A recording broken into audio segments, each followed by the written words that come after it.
अहिल्यानगर महामार्गावरील माळशेज घाट 12 दिवसांपासून वाहतुकीसाठी बंद आहे। या मार्गावरील वाहनांसाठी पर्यायी मार्ग देण्यात आलेत। यामुळे खिरेश्वर परिसरात पर्यायी मार्गावर वाहनांच्या लांबच लांब रांगा लागतात।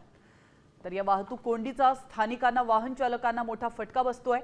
एकीकडे स्थानिकांना अडवलं जात असतानाच आता दुसरीकडे काही अवजड वाहनांकडून पैसे घेऊन त्यांना सोडलं जात असल्याचा गंभीर आरोप देखील स्थानिक करतात। माळशेज घाटातली ही दृश्य आपण पाहतोय। दरम्यान माळशेज घाटातून आढावा घेत स्थानिक नागरिकांशी संवाद साधलाय आमचे प्रतिनिधी रोहिदास गाडगे यांनी। पाहूया। कल्याण अहिल्यानगर महामार्गावर माळशेज घाटाजवळ रस्ता खचल्यानंतर माळशेज घाट रस्ता हा वाहतुकीसाठी पूर्णपणे बंद केलाय।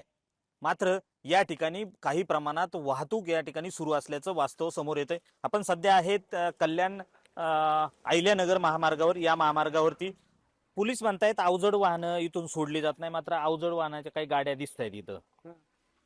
त्या काय अहो हे अवजड वाहन आहेत ना, आता हे तुम्हाला आता मी मगाशी पण सांगितलंय, ही तशी अजून अजून संध्याकाळी येऊन बघा, संध्याकाळपर्यंत मोठी रांग लागेल या अवजड वाहनाची। या ठिकाणी पैसे घेणार आणि गाड्या सोडणार पुढे। कोण घेतं पैसे? सगळं प्रशासन जे जे कोणी अधिकारी असेल, कोणी पण कामावर जे जे आहे ना इथं, म्हणजे इथं कामावर जेवढे असतात ना ते घेतात पैसे आणि देतात गाड्या सोडून।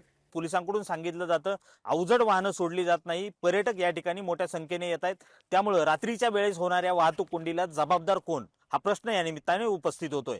रोहिदास गाडगे, साम टीव्ही न्यूज, माळशेज, पुणे।